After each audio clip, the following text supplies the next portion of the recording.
Just want us to go to that video over there, which will play on air, and let's post and watch it together, Your Excellency. Let's watch this video. Sell them to the people of Kenya. There are enough intelligent people in Kenya to differentiate what is good from what is better and what is best. Some song? Ni jambo mbaya sana kama tutatumia askari polisi.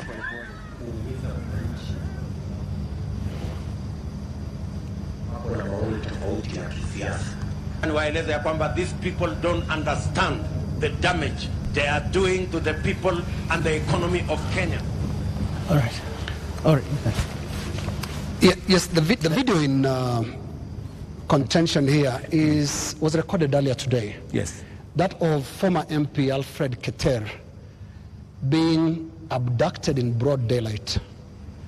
Mr. President, before you even talk about the entire incident,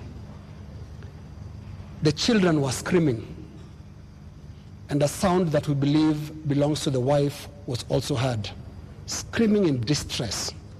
How does that make you feel? Three things. I have told you, I made a deliberate decision to make sure that the police operate independently. That's number one.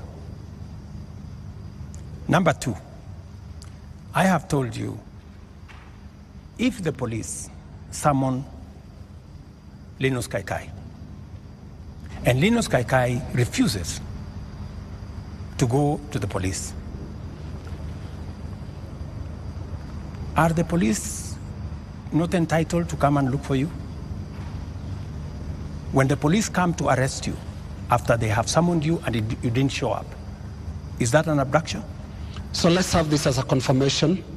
That no, I'm just asking you. Let's have this as a confirmation, Your Excellency, that Alfred Keter was summoned by police. He refused to the police have respond to issued the a summons. statement. I would suggest, instead of us having a back and forth, the police have released a statement. Can you check what the police have released, the statement? And you still not answered my question. Which the was? wife and children screaming that way.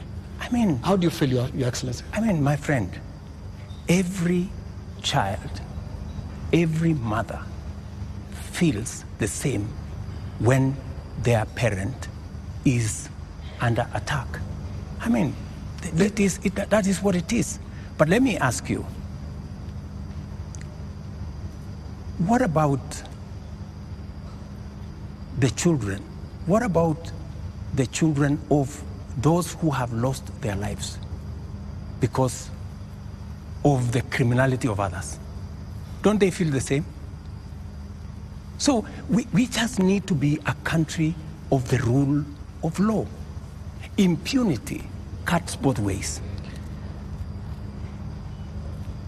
Those who respect the law must be protected by the law.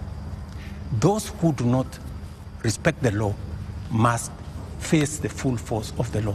That's how it operates. That's how we will have a society. Here's the same way we must condemn excessive use of police powers, but we must equally deal firmly and decisively with criminals who put the lives of other Kenyans in danger, destroy property of hard-earned earnings.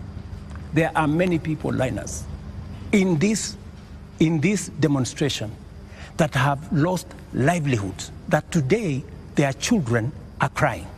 Today their wives are in tears because they don't know how to face tomorrow. Mr. President, their businesses have been wiped out. Yeah. Their incomes have been destroyed.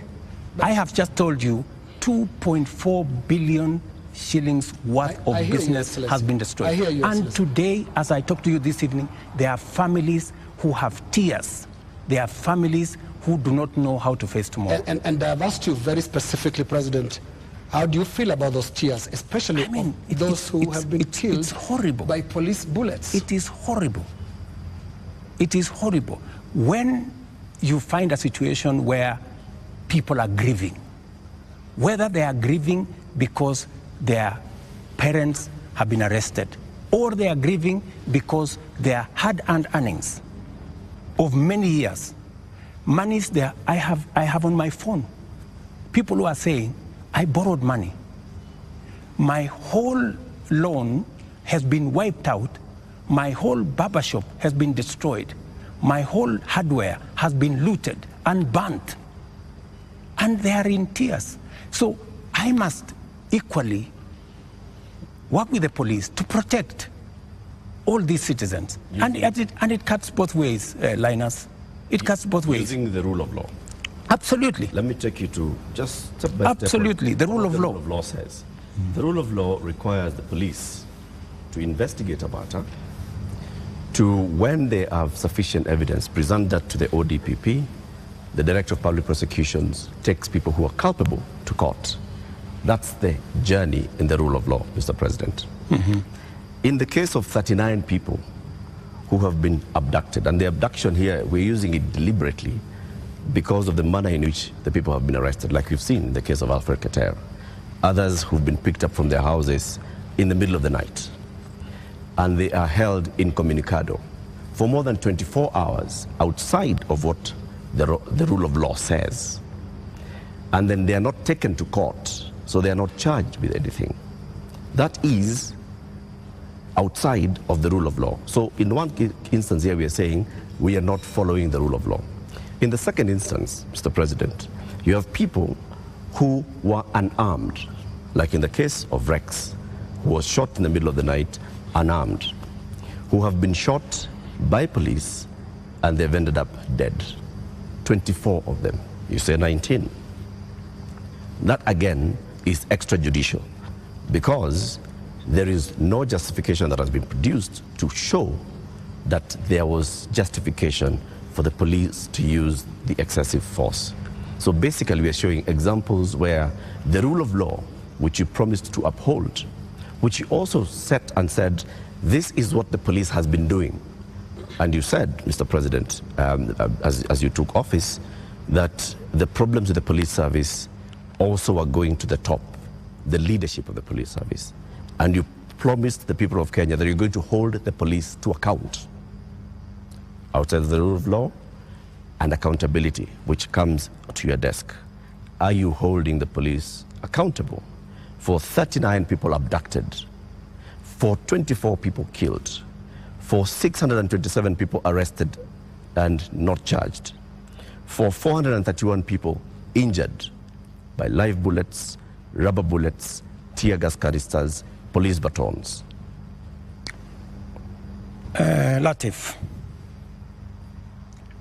as I have told you, we must operate within the parameters of the rule of law. And I agree with you. The police must never act outside the framework of the rule of law.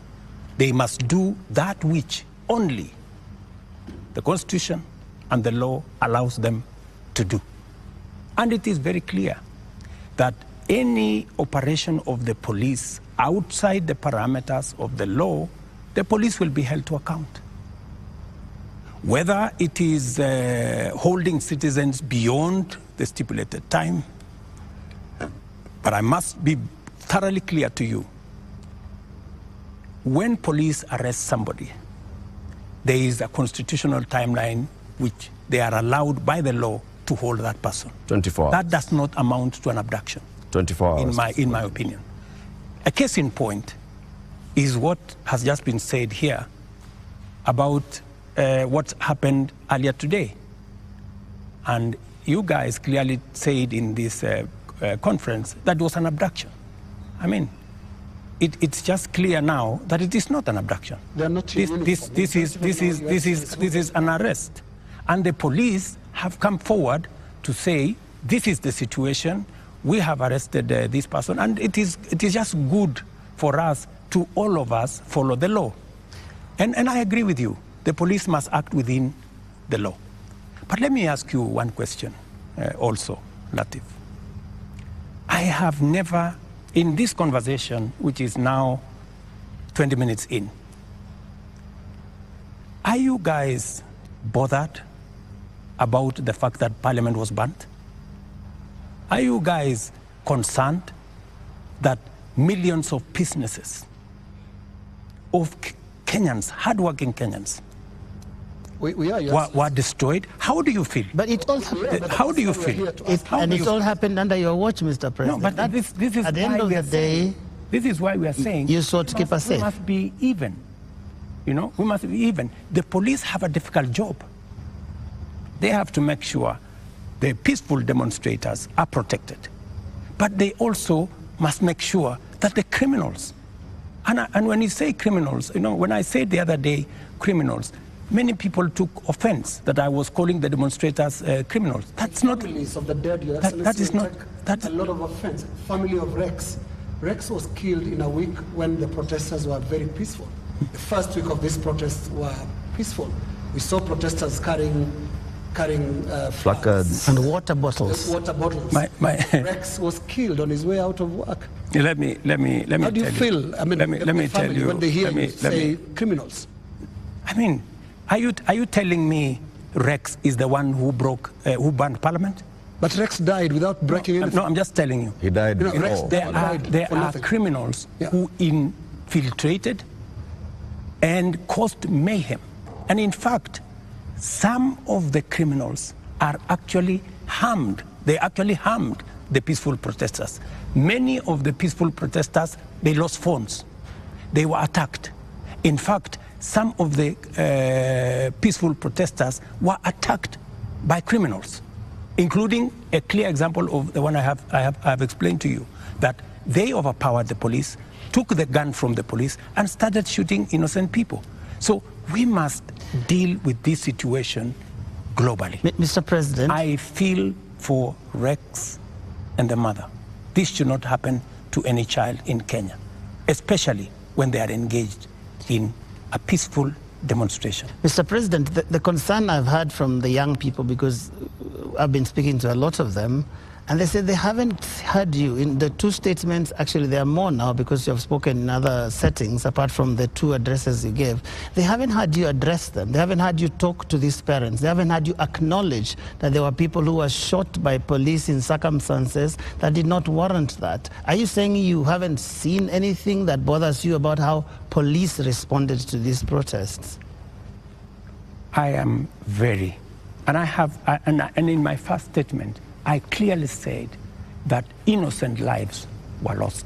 In my second statement, I said the same. There were innocent lives lost.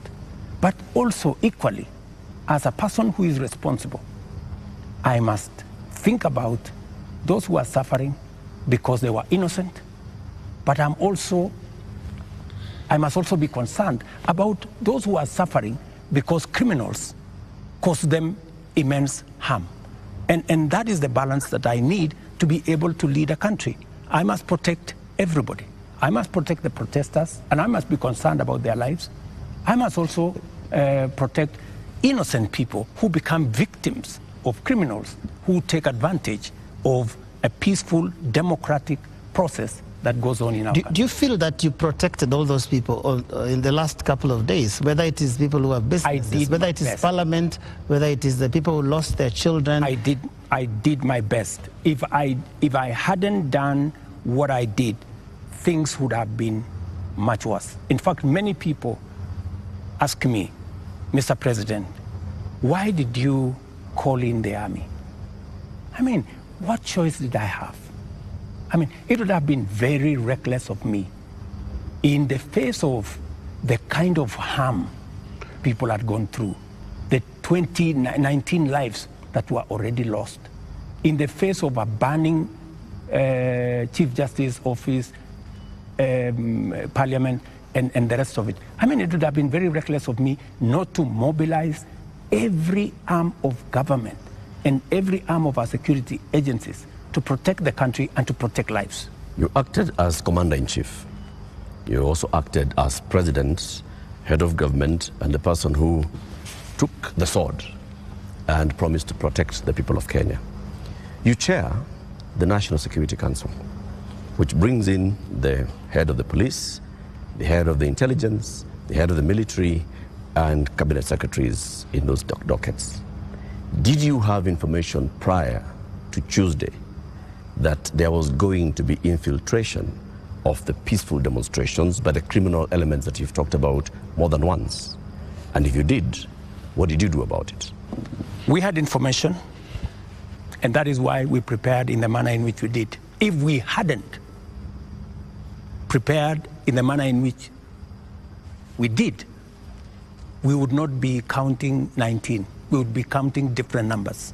Okay. And I am telling you that the level of mobilization by criminals was heavy. In fact, many of the peaceful protesters, many of the young people, very well-meaning young people, left the town by 10, maybe 11, because they realized, and in fact you could hear them in their zelo.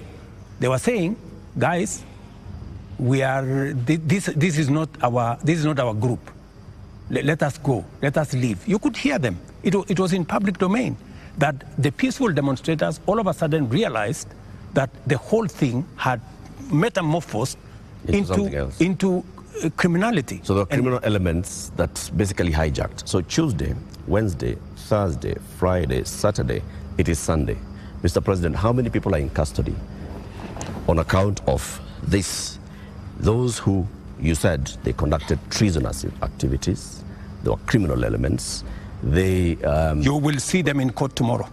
How many people are in custody? You will see them in court tomorrow. The police know what I have a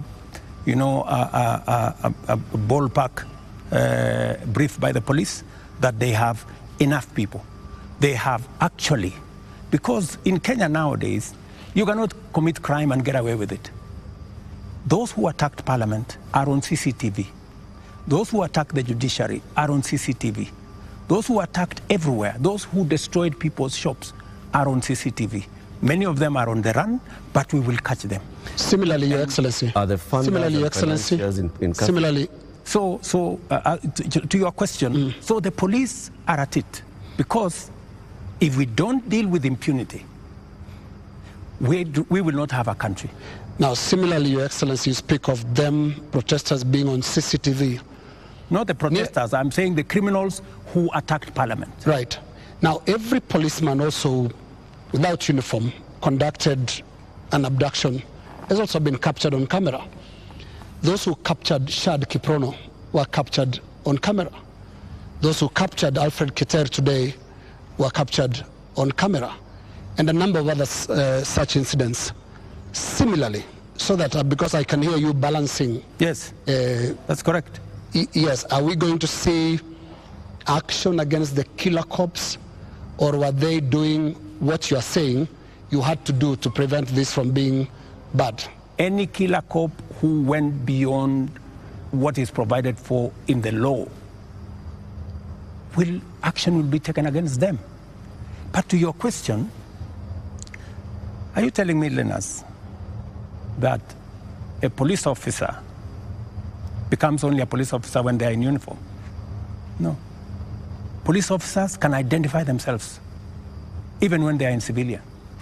So, and when a police officer comes to you and says, this is my ID, I am police officer, you are under arrest for the following reasons, that is legitimate. You cannot tell me that because they were in civilian, then what they did was wrong. And you know that's not what they do.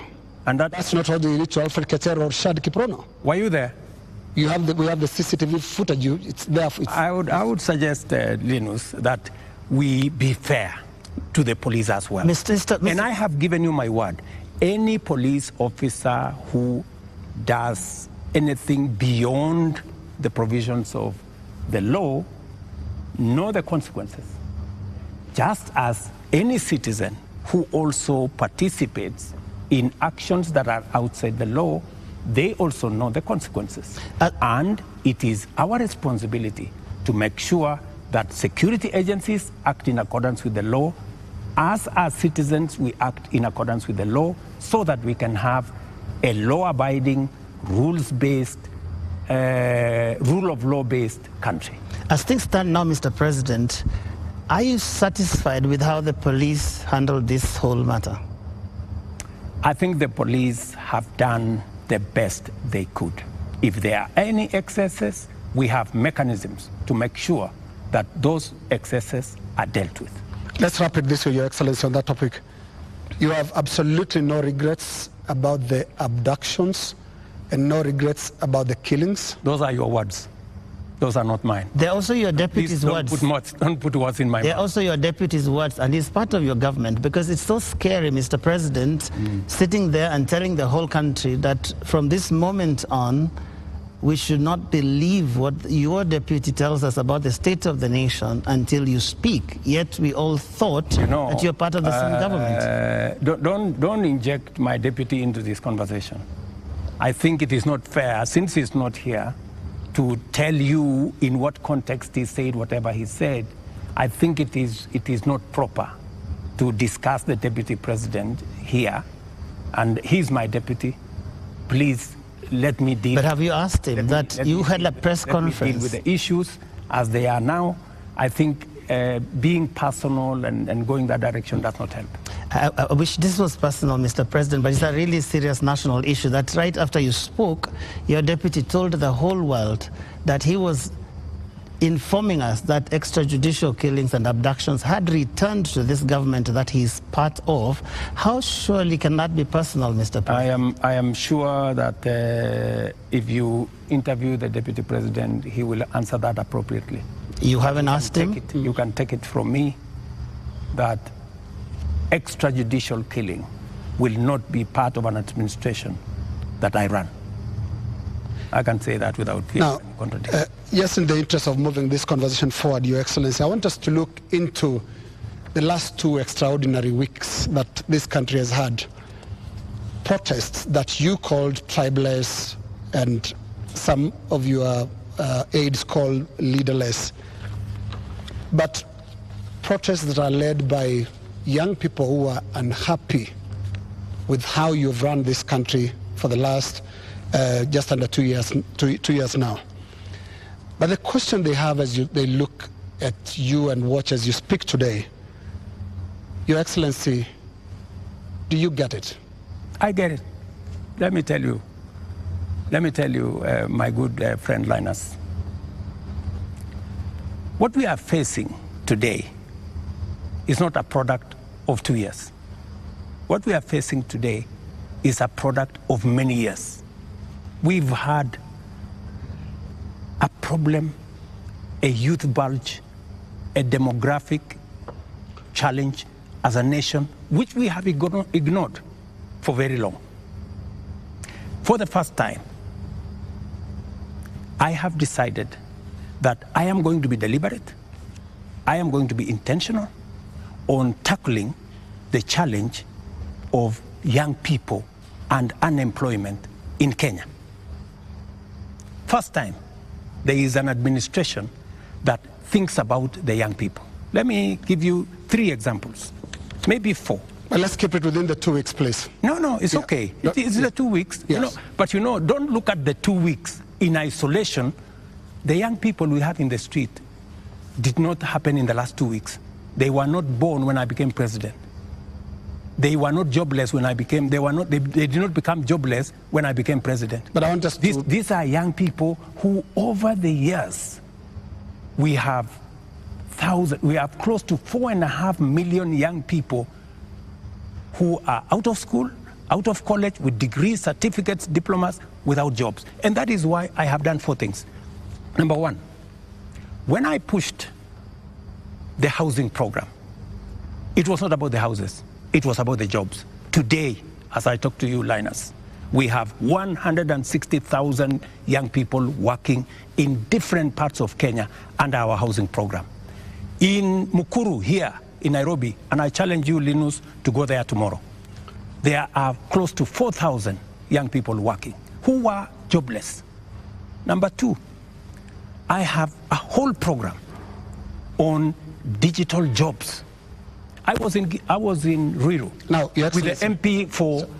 just allow me. Allow me to interrupt you. No, allow me. There are risks on both ends of this interview. No, you told me about Your Excellency, the young people. Talk about the last 2 weeks.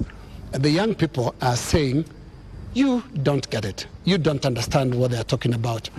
Now, what is the trigger here? They're saying there was this conversation about the finance bill, that your government, until the other day, could not listen to anybody. It's not about the housing project, it's about listening. They are saying yours is not a listening presidency, and yours is not a listening government. How best can I listen to the young people of Kenya if I am not addressing their issues? And that is why I want to tell you, Linus, these young people, what is their biggest issue? They have talents. They have gone to school. They have no jobs. That is the problem. And I am addressing those issues. Housing is one of them. Digital jobs is another. I was in Ruiru with Simon Kingara, the MP for Ruiru, launching an ICT hub that will is actually hiring already 5,000 young people. Our whole plan, including what was in the finance bill, was to increase CDF by 10 billion shillings to roll out ICT hubs in every ward in the Republic of Kenya, so that we can hire young people, train them, put them on digital jobs. I have a third program on export of labor. Mr. President. I have a fourth program on manufacturing, to be able to create more opportunities for the young people of our country. And we want to inform you, they're no longer just talking about things that can be done to them as a demographic. They are looking at the big picture. Finance bill brought them out. And when did they come in? They came in after all public participation forums were not listened to. Kenya Association of Manufacturers spoke to the parliamentary committee, same thing, and said this is a bad bill. Association of Insurance spoke to the parliamentary team, this is a bad bill. We had a big conversation on national television, this is a bad bill. You did not listen.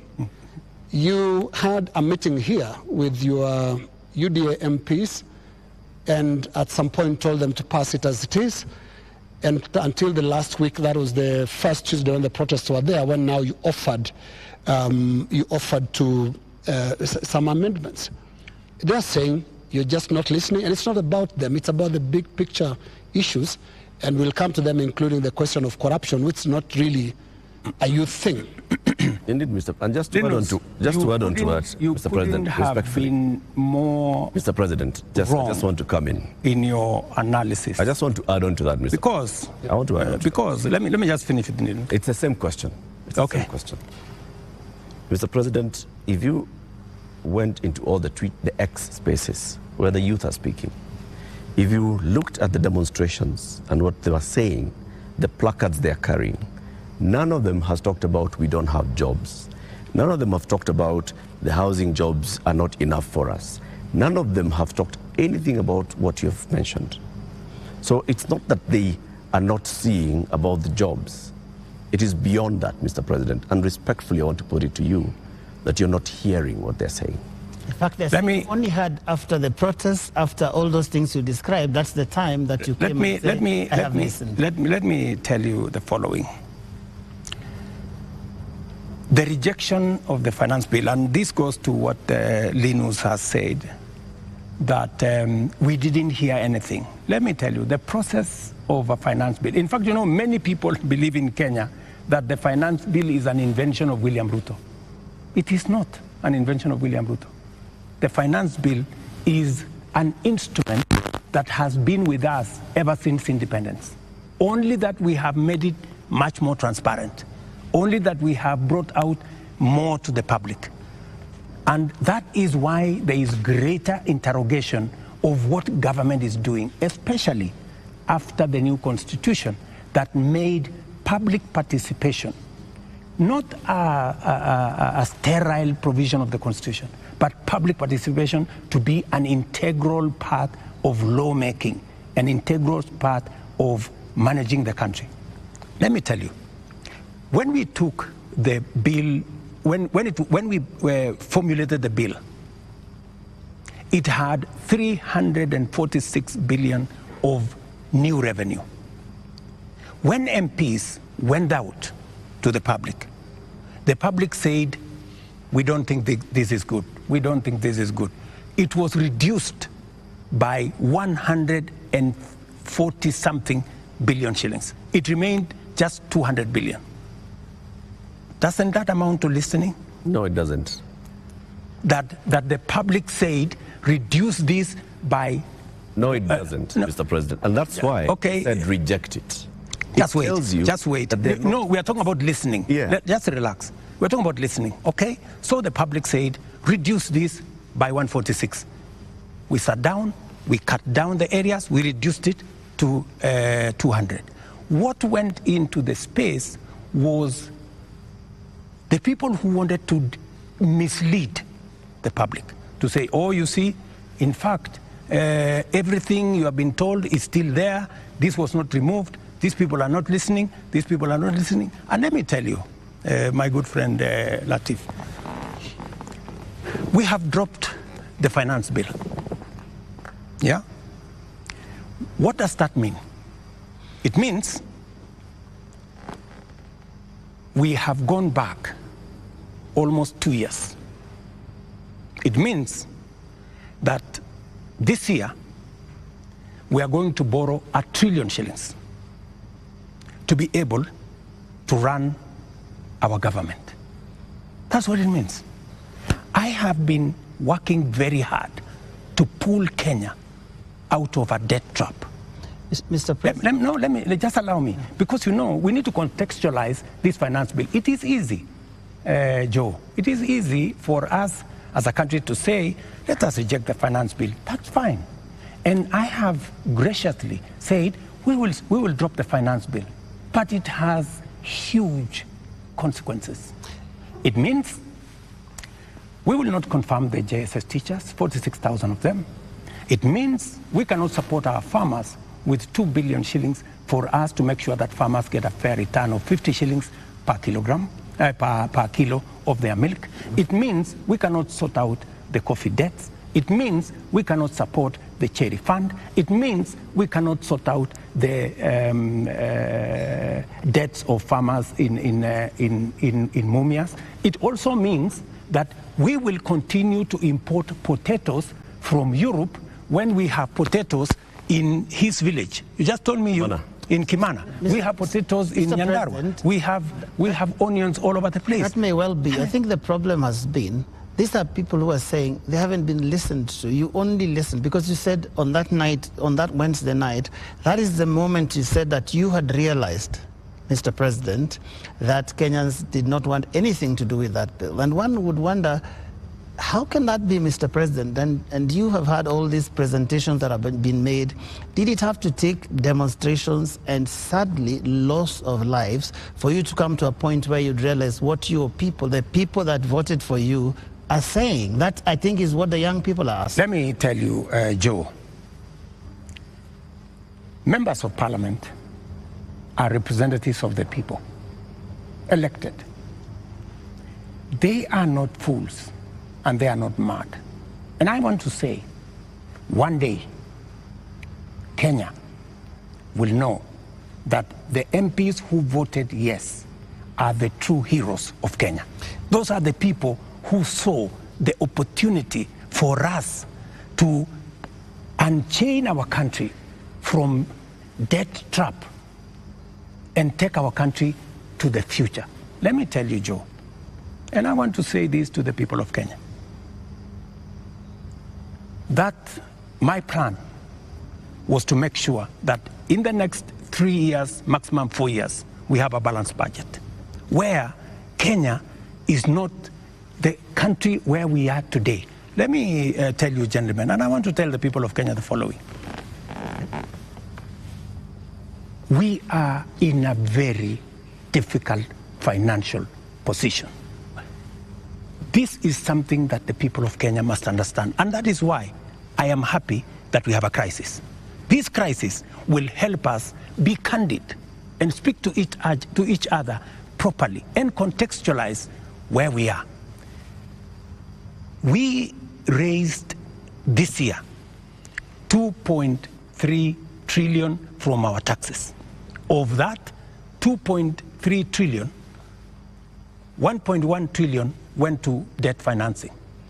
1 trillion went to salaries. What did we do? We had to go and borrow to pay the counties. We had to go and borrow to fund our education. We had to go and borrow to fund. Now, the funding gap we have done with the finance bill going down is that instead of borrowing 600 billion, we are going to borrow 600 billion plus 346 billion. That is close to $1 trillion. And let me tell you, my good friends, and I want us to be honest with ourselves. This is not how a country will get to a status where we are proud of our nation. This is not how we are going to. This is not how we are going to grow. And that is why. Linus, this situation, this crisis is a very important inflection point that we can sit together, assess. Let us agree, and I have no problem. Let us agree. Yeah. Do we continue borrowing? And let me give you the statistics. When in 2013, Linus, just allow me 1 minute, please, with a lot of respect. Okay. In 2013, the debt stock of Kenya was 1.8 trillion.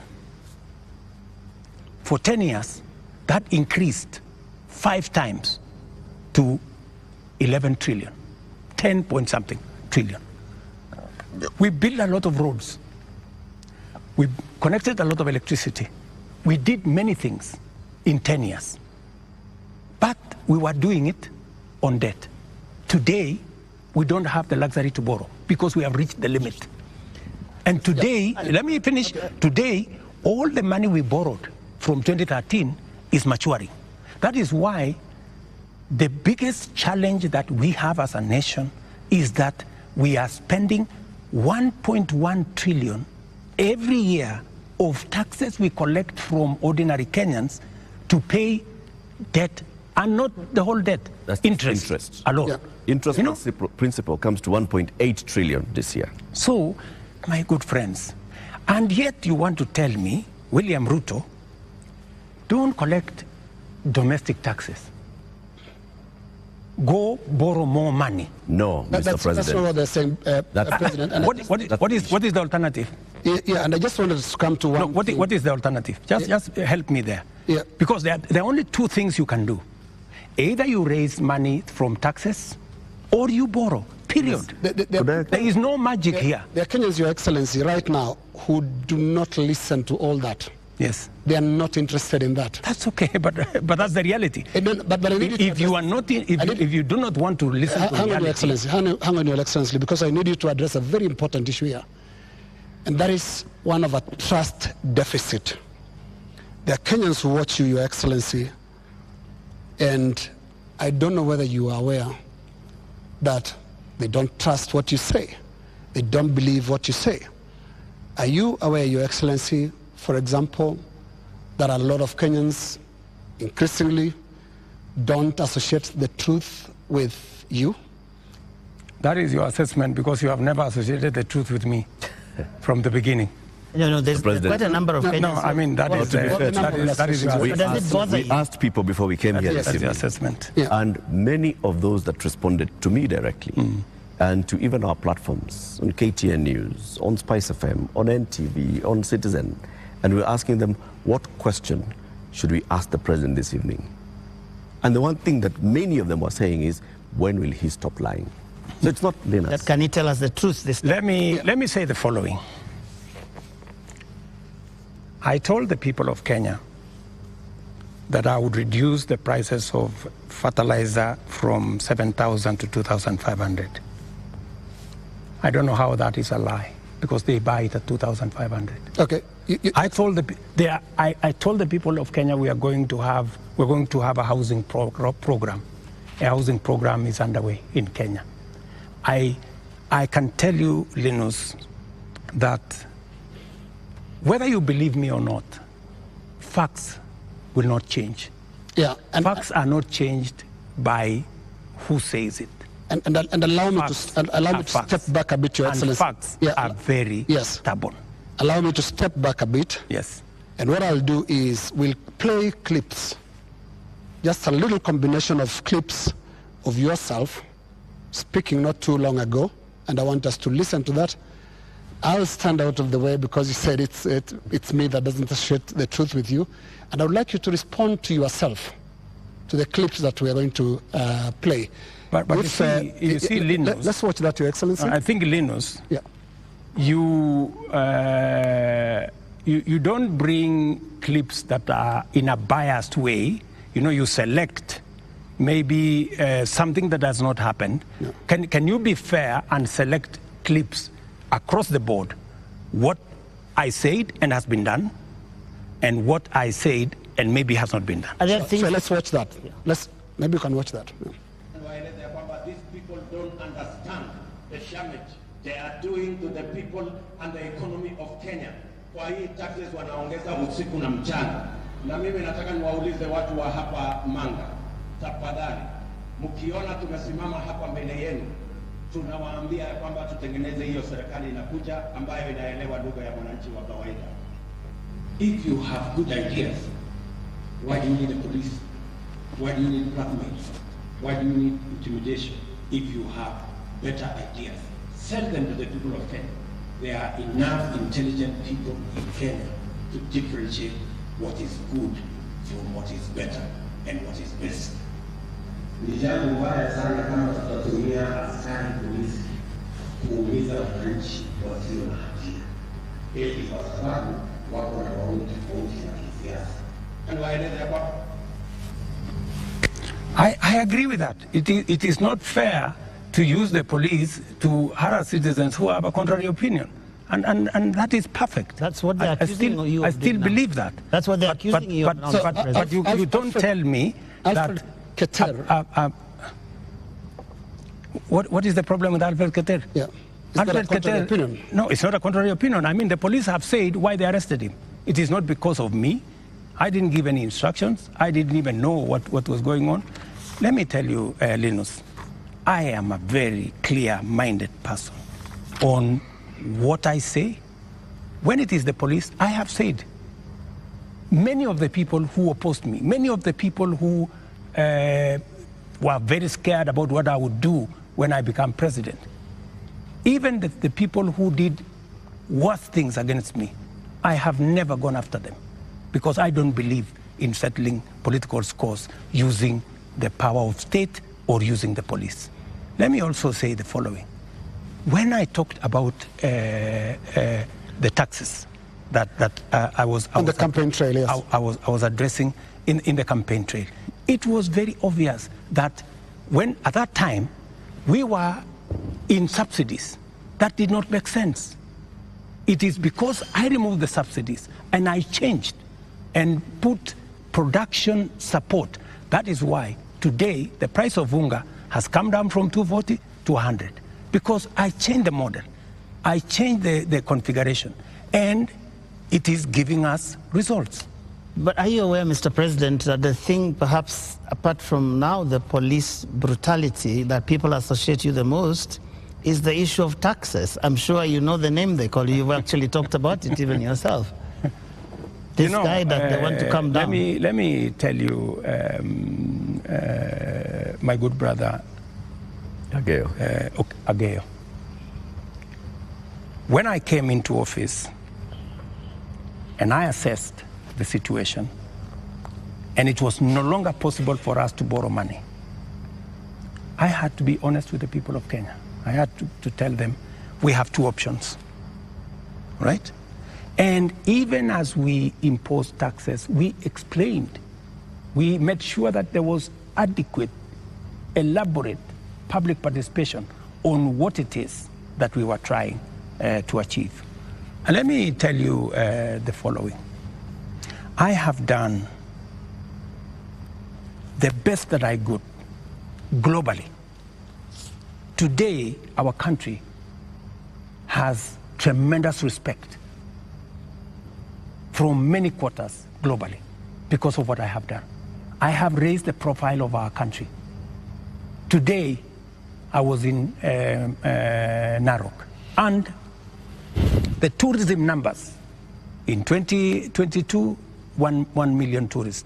In 2023, last year, 2 million tourists. This year, by God's grace, we will get to 2.7 million tourists because of the profile that I have done for the country. I know somebody will say that, that there is no truth in that, but call the tourism sector. They will tell you themselves that all hotels in Kenya today are operating 80% upwards, which is a new phenomenon in Kenya. I will also tell you that the international community have developed enormous confidence in Kenya. I see people who are saying, why did William Ruto go to China? Why did William Ruto go to Europe? Why did William Ruto go to America? Let me just tell you the following. When I went to China, we got money to be able to put equipment in 70 of our technical training colleges. Today, the contract has been signed, the equipment is being manufactured. When I went to China, we got money to build Bostock Dam that has been waiting, that will serve the counties of Bomet and Kericho. When I went to China, we got money to build, we got 30 billion shillings to build roads in Nyandarua, in Kirinyaga, in 8 other constituencies in Kenya. That's why I went to China. When I went to America, we got a $1 billion facility to be built in Naivasha that is going to be the biggest data center in Africa, funded by UAE, working with Microsoft and Kenya. When I went to the US, we also agreed Kenya became the only country in Africa that is going to benefit from the CHIPS Act, where we will be manufacturing computer chips with other countries. Kenya will be among the first, will be actually the only country in Africa that will benefit from that. And so many of the young people who I see today, those are my targets for the future. So it doesn't bother you that there's this tag on your head as a president who has overtaxed Kenyans, and that the sufferings that we are going through is because of excessive taxation that you have imposed on Kenyans? That is what I was asking about. You see, if I am called Zakayo, yeah, because I have explained to the people of Kenya that the option we have is, if we continue borrowing, we will go down the cliff. If that is what is going to take Kenya to be saved from a debt default, I don't mind being called Zakayo, because it is a sacrifice worth making. Mr. President, every morning on Spice FM, we have 4 hours of a talk show. And many times we ask people, even those who come to the show, to tell us what is it that the nation is saying when we are seeing people out on the streets. And many of them, even when we said that we're coming, you have invited us to come and have this conversation this evening, they said, tell the president that he's tone deaf. And we ask why and how. And they say, when William Ruto took over as president, he took over a budget of 3.2 trillion shillings. He went to Parliament and he said, Honorable Speakers, I believe that this budget is too high. We should cut it by 300 billion shillings. So you believed barely 1.5 years ago that you can run the country with 2.9 trillion shillings. Barely a few months, you went to Parliament and requested to spend 3.6 trillion shillings. This year, you went to Parliament and initially requested to spend 4.2 trillion shillings. And what do they see in return? They see extravagance in government. They see a government that is pushing gung-ho to employ new people called CASs. They see a government that is purchasing new motor vehicles and trips that are extravagant. They see opulence with those that are close to the president appearing in public carrying wads of cash. They see condescending attitude from those who serve in this government when they're asked, why are you spending? And they respond the way they respond. Your advisors speaking the same. And so they see a government where the president is telling people, we are going to live within our means, we are all going to tighten our belts, we have austerity. They end up with their children not going to school because for months JS teachers are on strike. They end up with, right now, 91 days where clinical officers have not been to work. 91 days, Mr. President. We ended up with intern doctors going on strike for weeks because the government says it has no money. We end up with people going to the hospitals and there's no medicine. We end up with people who are being told that we don't have money to pay salaries, or we don't have money to pay salaries and also having development. Yet, they see all this extravagance and opulence from those in power. You are tone deaf, Mr. President, that's what they say. Well, I guess that's why we must have a conversation. That's why we must have a conversation. And I'm very happy for us to have this conversation so that we can put the facts on the table and we can all of us make a decision. But let me tell you the following. I've listened to you, and let me also tell you that today, the universities, which were almost closed, they had debts of 60 billion shillings. I have enhanced their budget by 40 billion shillings, the universities, because education to me is very important. It is the greatest equalizer. Today, the universities can confirm to you, and I was sitting here with the vice chancellors, that I made the right decision because we are funding the universities better. Let me also tell you, I took the decision to hire additional teachers, 56,000. It has never happened in the history of Kenya. Why? Because education is the greatest equalizer. Many parents in rural Kenya take their children to schools that have no teacher. And we are disadvantaging them. The children of the poor get the worst form of education. They have no chance. I decided, because I said it is bottom up, I decided that I'm going to put more money in making sure the child of every Kenyan has an opportunity to be their best by giving them the correct education.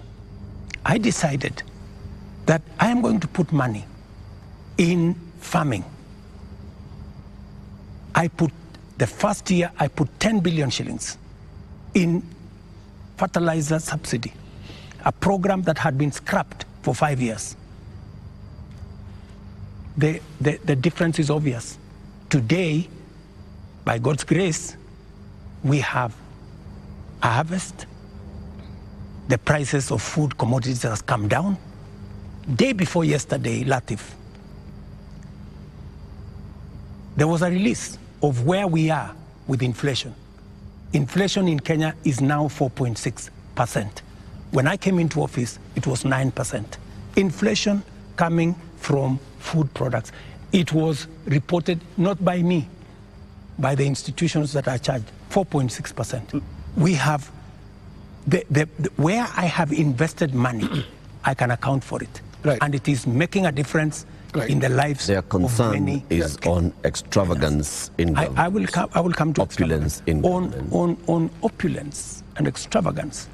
Every trip I have made, I have not made any trip outside Kenya to go and do things that are of no benefit to this nation. I can account for every trip that I have made outside our nation, whether it is on projects or programs or investments or even the profiling of this country to put it in good standing for us to attract investment. In fact, the Nairobi Stock Exchange, which was almost closed, was rated the best in the world. Not said by William Ruto, but it was in the public domain by Bloomberg. If you don't believe me, believe Bloomberg. Mr. President, So I have done what I could for the country. You have not But let me answered- finish you have not answered the opulence. questions. Let me go to the opulence.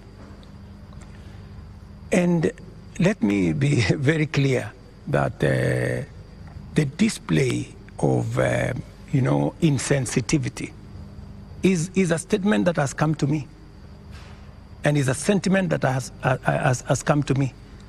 And you will see something very different going into the future. Whether it is coming from my staff, whether it is coming from this office. And I know people have raised issues of CAS, for example.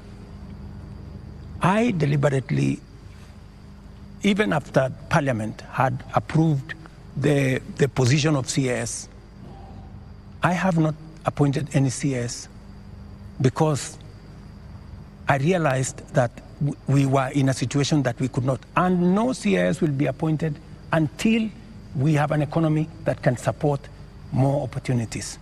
I know citizens have said that there is no need for the office of the First Lady or Second Lady. Third Lady. These are offices that were there. But because we have to live within our means, those offices from tomorrow, this new budget which is starting tomorrow, they will not be part of our equation. Because in the face of what has happened, we have to trim down every other area. And in fact, not just those, many other spaces are going to be trimmed down to reflect the new reality, especially after the finance bill was taken down by myself when I said we take this down. We are going to cut our cloth. We are going to cut our coat, the size of our cloth.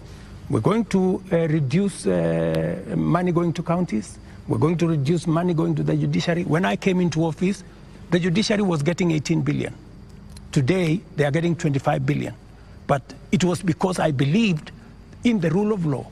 I believed that we needed to do something about making sure that our judiciary has resources, because Kenyans were telling me directly, justice delayed is justice denied. Will you I have the size hired of your government? The highest number of judges under my administration, because I believe that Kenyans must deserve justice. Will you reduce the number of ministers, ministries, or state departments, or advisors?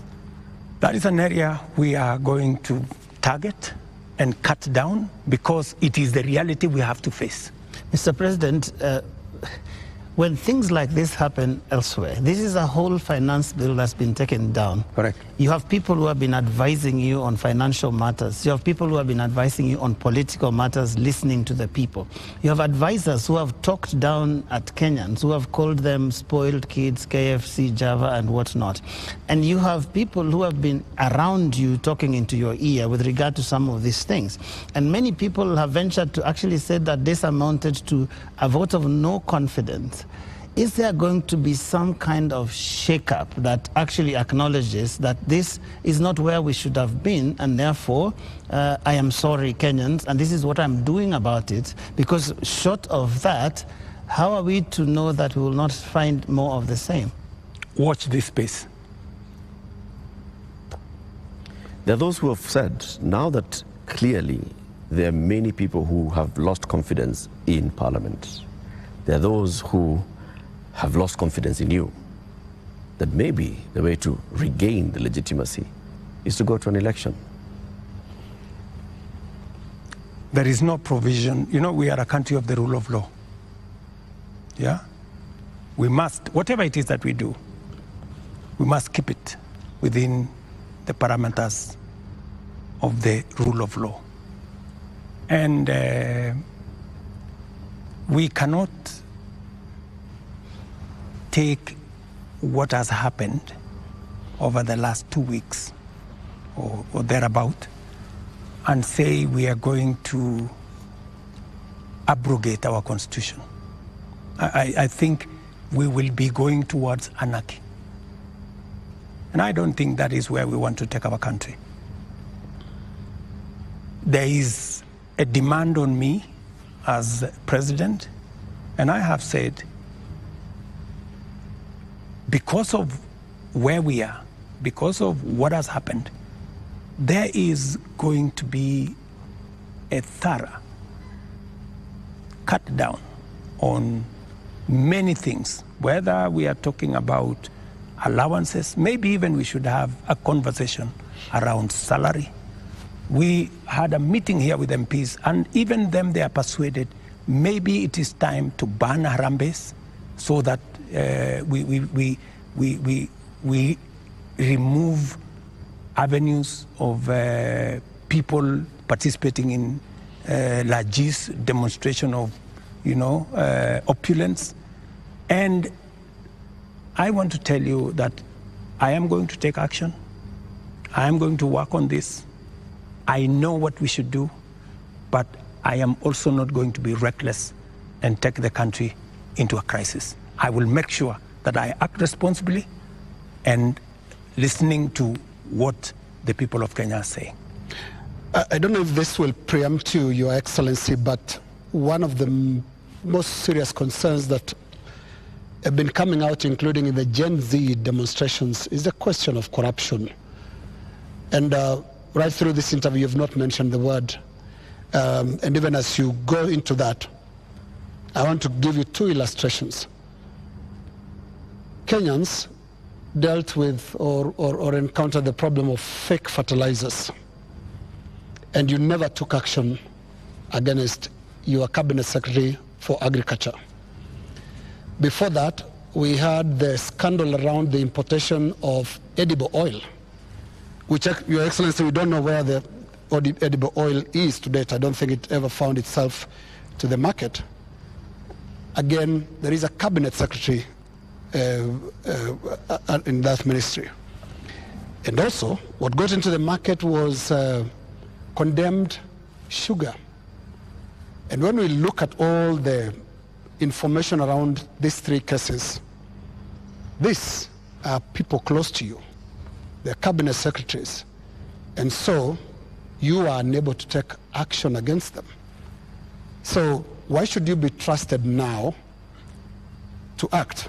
Because there are those who read and say you are really a hostage of those who campaigned for you to become president. They get away with anything. Three things, Linus. We hadn't reached the question of corruption.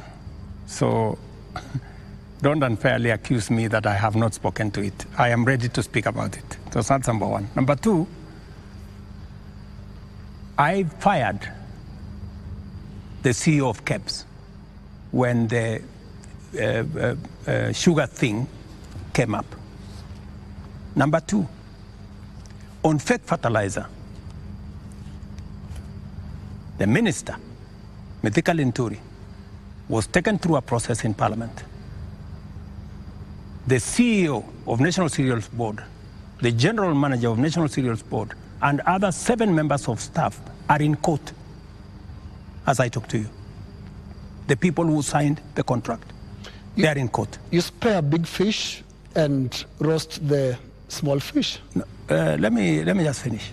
Yeah. Because I need, Linus, I am a fair person, and I am a believer in the rule of law. Even though I may not like you, but I must respect that there is a due process. The moment, we will have a minister who is charged in court, meaning there is evidence that they have participated in crime. Believe you me, I will take the action that is necessary. But if somebody is taken through a process and that process comes out without an indictment, I mean, surely we must give somebody the benefit of doubt until it is proven. But, and the fact that the CEO, general manager, and all the people that were there who actually evidence was found have been arraigned in court. Isn't that a step in the right direction? What a political responsibility. What a political responsibility. Let me finish. And then number 3, the other one you asked me was edible oil. The people who are involved in edible oil, I fired them, and they are in court. We have a new management in Kenya National Trading Corporation. In fact, we've just hired a new management for the Kenya National Trading Corporation. So those are actions that I have taken. And for your information... Void of what Joe is calling political responsibility. Yeah. I mean, but you see, else in the ministry can be... But you see, yes. But you see, gentlemen,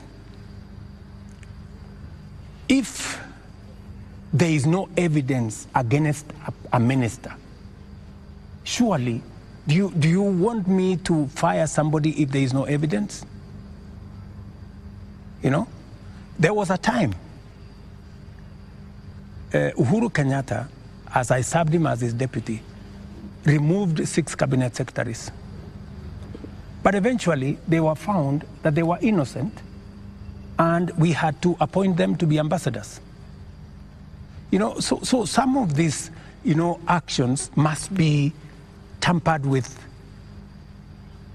process of law, you know, due process. So unless we follow due process, gentlemen, we will end up being something else. Allow me up to this, just a moment, Eric, in a moment, yeah.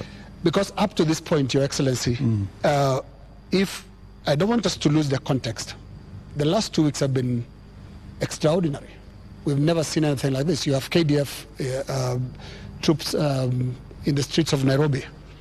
Up to this point, Your Excellency, and including on the question that I've just asked you of accountability within your government, do you think you are addressing the grievances that have made thousands of Kenyans across the country in places that were unimaginable to get out to the streets to say Ruto must go? Do you think up to this point they feel you've addressed their grievances? I am not in their space, so I am doing what I believe I should be doing. I have taken the responsibility to withdraw the finance bill with all the attendant consequences. That I have done. I know what it means, and I know where it takes the country, and it is not a simple decision for me to make. And for your information, the finance bill was going to take Kenya big steps forward. But it's a sacrifice I've had to make because of the political reality that we are in. But it will mean counties will have to take maybe 30 billion shillings off their budget. It means we have to reduce CDF by maybe 10 billion shillings. It means we have to rethink about what to do with JSS teachers.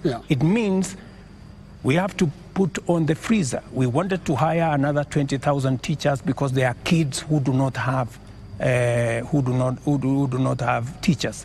It means we have to work on our UHC program.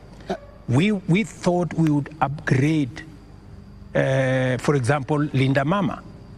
You know, we thought we would upgrade Linda Mama. Here is something, Your Excellency. But it means we have to hold that, and it means many things. Just hold on, what else do you want to hear? You are speaking outward, but looking at the grievances, they are also asking questions inward from you, Your Excellency.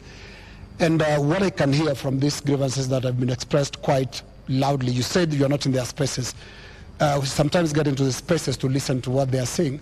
And all they're saying is, you cannot be, for the next 3 years, the president that you've been for the last 2. So what is that you're going to change about? That's why Linus, that's why we are here. Of course, it's not going to be business as usual with the kind of reality we are faced with now. It has to be different. Do you regret anything at all? What you should have done better? What your people would have done better? Well, maybe there are things we should have done better. We should have communicated better. I think the biggest problem we have, even with the finance bill, because the finance bill has great things for Kenya. The finance bill says we shouldn't be importing potatoes from Europe. The finance bill says we shouldn't be importing onions or eggs from Europe. The finance bill says we should be growing our own industries. We should be manufacturing diapers in Kenya. We have 10 companies doing that. We should be manufacturing all those things in Kenya. We should be expanding our manufacturing capacity. That is what finance bill was talking to. But I am sure we will recover that when we have explained. Yeah. The biggest challenge that I regret is that we didn't communicate better. Maybe we failed in explaining to Kenyans what the finance bill was all about. Because I promise you, if I am given a chance to explain to the people of Kenya what was in the finance bill and what the finance bill would have done for this country, every Kenyan would have agreed with me. But my regret is that they would say you were here, Mr. President. They said you would have explained. We didn't explain ourselves better. Maybe my communication team failed. Maybe I'm sure my communication team failed. Our communication architecture did not deliver, did not get the message out to the people of Kenya. Yeah. In fact, if you look at what people were saying, they were saying, for example, there is a matter of land on the finance bill. There was no matter of land in the finance bill, not even a single line. And it is on that basis that people rejected the finance bill and many other things that were not in the finance bill. Now, communication is about words, Mr. President. Let's go to the deeds, because when you see what Gen Zs are doing, for the first time in the history of this country, we've had protests on the altar of the Holy Family Basilica, because the young people of this country are telling you the political culture, which you've been part of having politicians speak in church, converting the platforms into, converting the pulpit into campaign platforms, must end. So I'm not hearing you addressing and looking more inward into this whole picture that the Gen Z is painting. They're not just talking about some of those things that you're raising. On that, Linus, I have even had an occasion to speak to church leaders here. On that, on matters of politics on the pulpit, I am 100% aligned. We shouldn't be using pulpits in churches or in any other places of worship to prosecute politics. It is not right. And I agree, we need to change that culture. We need to change the culture of Harambee. Harambee started as a noble exercise. It supported many people to go to school. It supported many people to deal with the challenges of medication and hospital bills. But I think it has been stretched. It bred corruption? It has stretched too far. And I think it's time, as a country, we must stop corruption. We must stop Harambees, because it is occasioning and it is breeding, if I may say, corruption. Yeah, because when your aid of a much lower pay grade donates 20 million shillings to a church fundraiser, there is something fundamentally wrong. And that is why this conversation is necessary, so that we can stop it.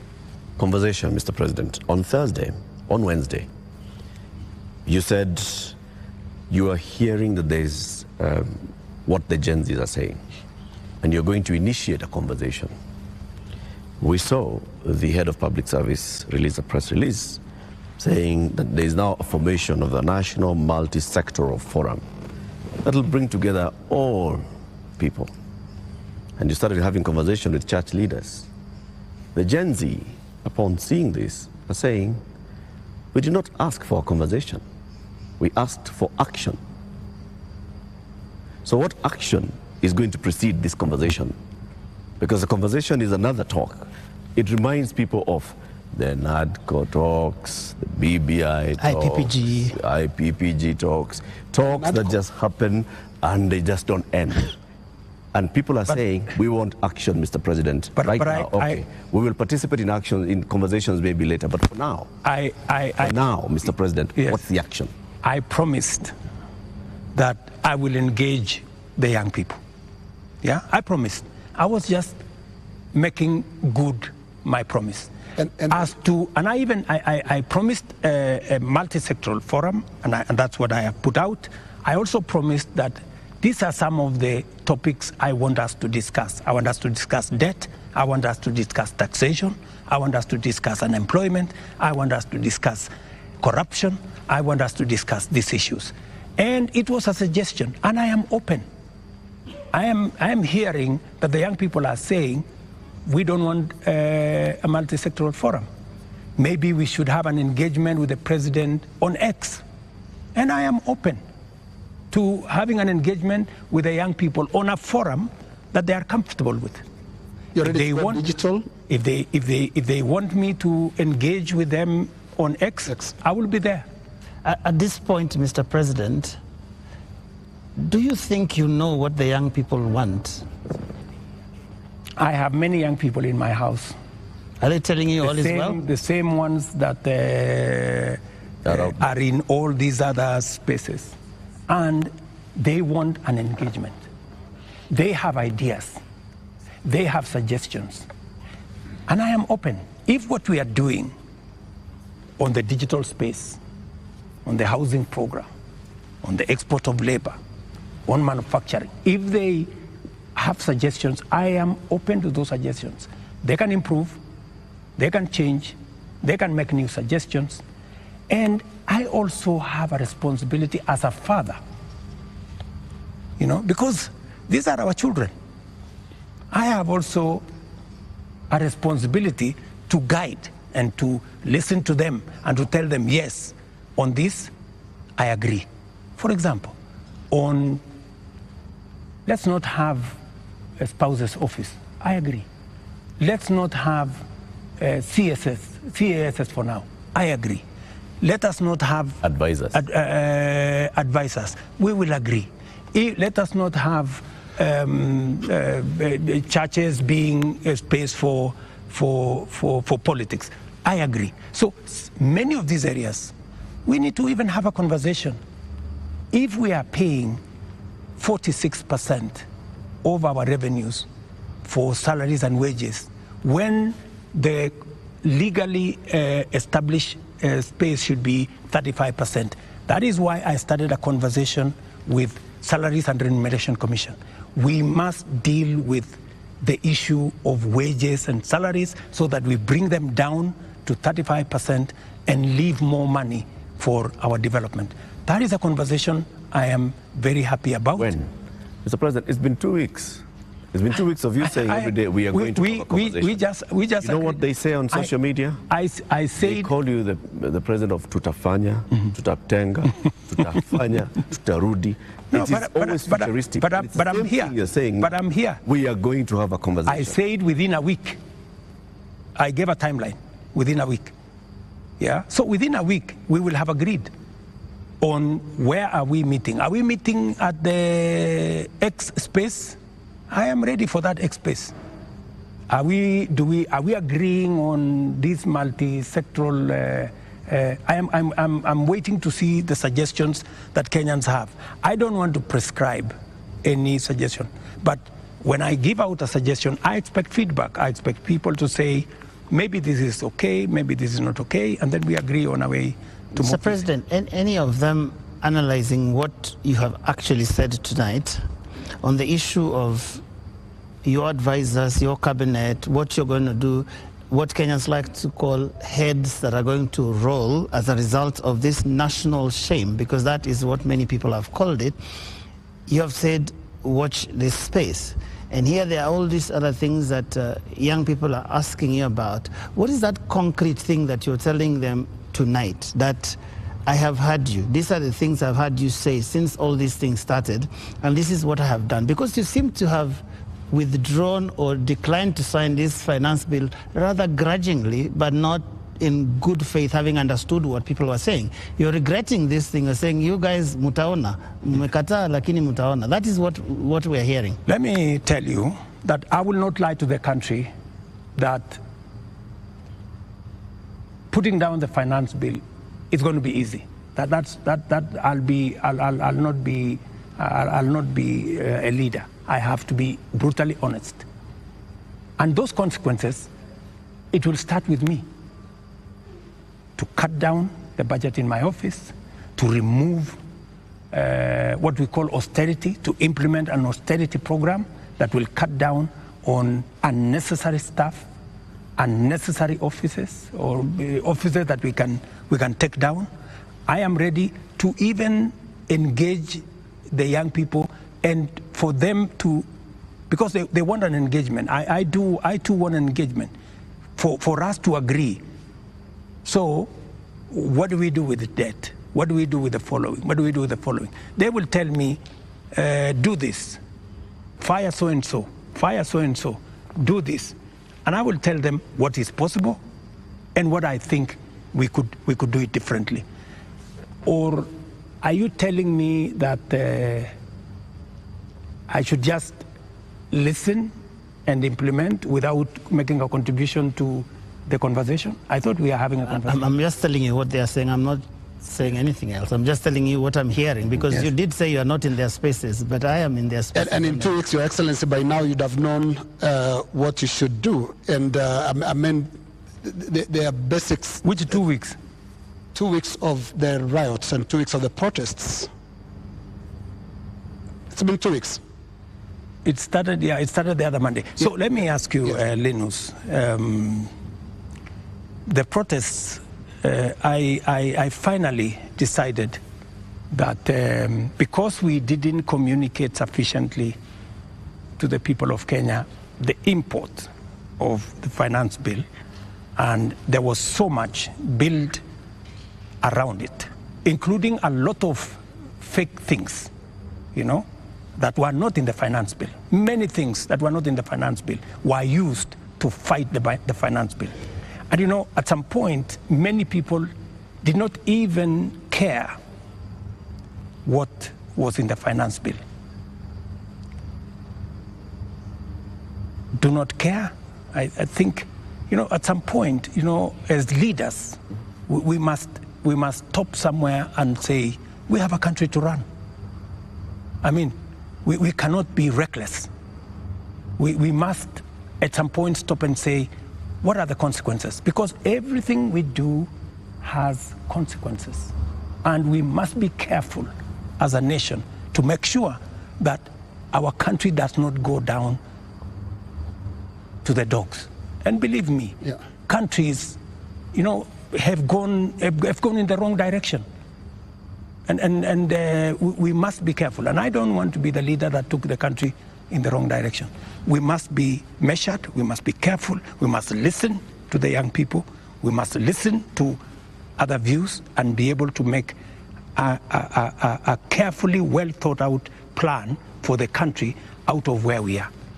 Yeah, but what if the protesters are actually saying something in totality about your government, not just about the finance bill? It's not about just the finance bill, is it? Linus, as I have told you, we are a democracy. The people of Kenya can make a decision. Yeah? And I am perfectly, alive to the fact that when the people of Kenya finally, the same way they decided to elect me, when they make another decision, we will comply as the people of Kenya. That's what a democracy is all about. People can vote in a government, people can vote out a government for whatever judgment the people have. So I want to be very clear to the people of Kenya that I will do my best to make sure that I tell the country the truth and I take the country forward. And I am committed to that. And I can see Kenya changing. If I had managed to pass this finance bill, Kenya would not be the same. We would take this country to the next level. The kind of investment I have made, the kind of collaboration with many friends that we have done, we would begin to see this country soaring into the future. But all is not lost. Maybe we have taken one step back. Sometimes maybe it is necessary to take one step back to be able to take many steps forward. And that is my thinking of this situation. But surely it must bother you, Mr. President, that 2 years ago you ran such a euphoric campaign with things like Hatupangwingwi, And 22 months down the line, your State House is surrounded by the military. The military tanks, scary as they are rolling on the streets of major cities. And as we sit here today, people are saying Ruto must go. Surely that is such a fast slide. There must be something that causes one to pause and say, how did we get here? What happened here? And one would have expected an earth-shaking statement tonight that tells the country, I get it. Something has shifted in a major way in our country, and I'm also shifting as your president who's listening, and this is the new direction things are going to take. Let me tell you, Joe, I came into office at a difficult time. Yeah? We have a combination of coming out of COVID. We have a serious drought that hit our country. We had interest rates that went up everywhere. We went into a very difficult situation. What did many countries do? Many countries went and defaulted. And I don't want to mention countries because it's not right to mention. But almost 8 countries in Africa went down. Many people expected Kenya to be among the 8. But believe you me, I have carefully managed the economy of Kenya. Kenya is not among the countries that have defaulted. If anything, we have running programs in Kenya. We have a whole housing program that is running. We have a whole digital program that is running. We have made changes in our education. We've hired more teachers. We've made sure that we have a new funding model for our universities. We have supported our farmers. We have reduced the cost of living. We have done many things, even in the context of all the challenges that we have had. I am telling you, I came in and I believe I am the right person to be in this space when Kenya is in a difficult position, because I believe I am the person who can sort out the challenges that faces Kenya at a point like this. But when the public and the protesters, the Gen Z, some of who actually formed the base of your election campaign, are telling you, we are disappointed, you've not delivered. Hashtag Ruto must go. What do you tell them? Let me tell them the following. Good friends, the young people of our nation, my sons and daughters who supported me to win the election. I hear you. In fact, I saw, I think it was on your headline, a gentleman from my village who was saying, the president has let us down. Many children in this village are not getting jobs locally. That is why they are going abroad. Little did he know, my good friend from my village, that the children, the 500 of his colleagues around our village, are actually part of my plan on export of labor. They have actually, I intentionally supported them to leave the country because we got them jobs outside Kenya. So I am telling the young people of our nation to be patient. Our housing program is rolling. We will be hiring more architects, we will be hiring more engineers, we will be hiring more professionals to support our housing program. In the next 2 years, we will have 300, maybe 1,000 people working in that space.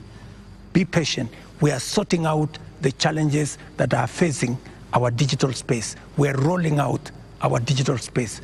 Young guys, by the end of next year, God willing, we will have a digital hub in every ward in Kenya, because we have already started that process. Every TVET in Kenya today has an ICT hub with young people monetizing their talent. I want to tell them we are full speed into manufacturing.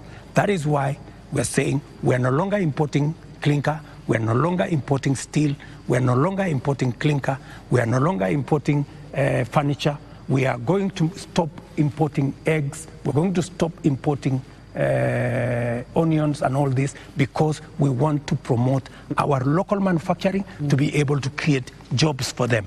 We are no longer going to be importing diapers or sanitary pads from other countries.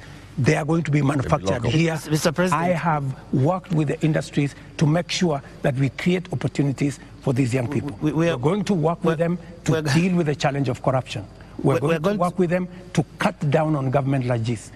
I am going to make sure that we have a lean government that responds to the reality of where we are as a country.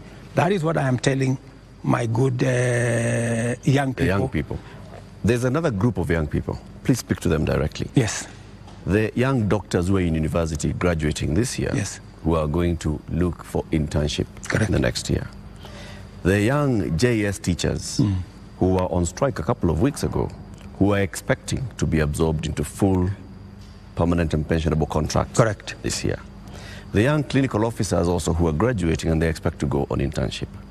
The other clinical officers who are hired on contract during COVID and other programs that are just contracts, and contracts are coming to an end. I am telling the JSS teachers, I had factored in 18 billion shillings in this year's finance bill to be able to transfer them to permanent and pensionable. Because in my phone, so many of them have asked me, Mr. President, we came in, we had an agreement that we are going to be interns for 2 years, we will move to permanent and pensionable. Although I don't have the finance bill, I want to tell them, give me a bit of time, let me figure this out, how we are going to do it without the finance bill. We had also put 3 billion shillings for the doctors so that we can be able to sort them out, especially the intern doctors and those who we intended to hire to under our UHC program. I had put 10 billion shillings on the UHC program under the finance bill. That is now not in the equation. I have to figure out, let them just give me a little time. I'm going to figure it out again because I know and I feel and I made a commitment to them that we will do this. So even in the absence of the finance bill, and even as we cut down on expenditure on many other areas, it is still my commitment that we will see what to do with them so that the job they are doing in teaching our children, in treating our people, do not go to waste. Mr. President, we're almost winding down this, but have you noticed that those young people, they actually have worked out the things that they believe you can take out and still be able to do the important things? Because you seem to have this elaborate plan, and I'm wondering where their views will fit in, because you seem to have this all worked out, but they probably don't want all those things. That is why they have figured out. That is why, you know, part of what I told you, Joe, is communicating, you know, and I hope this time round I find a medium where I can engage, you know, and I am ready to go to this X place to engage with them, and I want to tell them this is my plan. Okay, tell me how I can make this better. Tell me this is not good enough, you know, change this, because I have seen some of the demands they have made. They have said that don't hire CASs, and I agree with them. They have said remove the office of the first lady, the spouse of the second lady, and all that, and I have agreed with them. They have said a couple of things that we already are in agreement. They have, of course, said some of the things, abolish the office of women rep.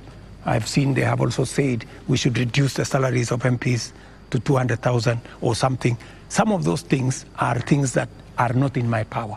Those are the things that we need to do a whole of society, a whole of nation approach, so that if we are bringing down salaries from 1.1 trillion to 700 billion, that is something I am willing, and I am ready to start with my own salary, going down to salaries of others, so that we can all live within our means.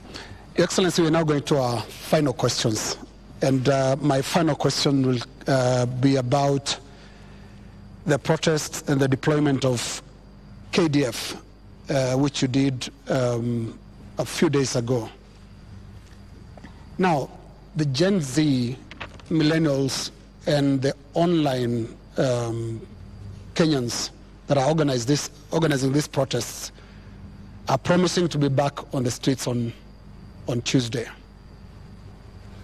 What should we expect on Tuesday when protesters, peaceful as some of them have been, turn up on the streets of Nairobi?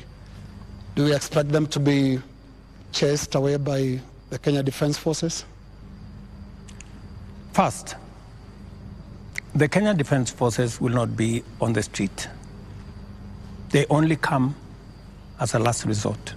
If the demonstrations will be peaceful, I promise you, the police will be there to protect the demonstrators. But the police will also be there to make sure that the criminals, the fellows who come to burn offices, the fellows who come to loot property, will also be dealt with. That is my commitment. We must all operate within the law, and that is what it is. My final question is on the elephant in the room, the elephant in our budget, public debt. Candidate William Ruto responded to a question during the debate, and he said he's going to commission an audit of the public debt. President William Ruto last year responded to the same question and said it's important for us to audit our public debt. Today's question is when? Public debt is actually a public document where we are as a country. The 10-point-something trillion of our debt is in the public domain. But I am prepared for us to put in forensic experts as part of this exercise so that we can all appreciate, yes, this is what we owe, and then agree, how do we pay? How do we deal with it? In fact, I was in Korea. In fact, Korea, when they had a problem of debt, the whole nation came together. And people contributed gold. Others contributed many things because they wanted to pay their national debt. Maybe we will need that conversation once we are all clear that this is public debt. My question, Mr. President, is when? As soon as we finish this conversation, once we have agreed that this is the way we are going, I will institute the necessary steps to make sure that that debt is audited and it is made public for Kenyans to know this is the public debt. And I'm sure it will not take a month for us to be able to know, what is Kenya's public debt? And then we can take it up from there and go forward. Mr. President, my final question is about your cabinet. Given the things that have happened, given the questions that have been raised about fertilizer, about edible oils, about sugar and all of that, tonight, can you look Kenyans in the eye and tell them you have full confidence in the cabinet that is currently helping you to run the country? The cabinet that I have maybe could have done better. That's not the question, Mr. President. Maybe could have done better. I'm answering a question. Okay. Yeah? Maybe, unless you have a better answer. Allow me to answer. No, I just thought my question was specific, but you can that's go what ahead. I'm saying. So, maybe my cabinet would have done better, right? And I am going to do a soul searching on how we need to move forward. All right. Thank you very much, Mr. President, for your time. Ladies and gentlemen, that is where we end this conversation with the President tonight. My colleagues have been Lena Skaikai from Citizen TV, Royal Media Services, and Eric Latif representing KTN News from the Standard Media Group. And my name is Joe Ageyo from NTV. Do have a lovely evening.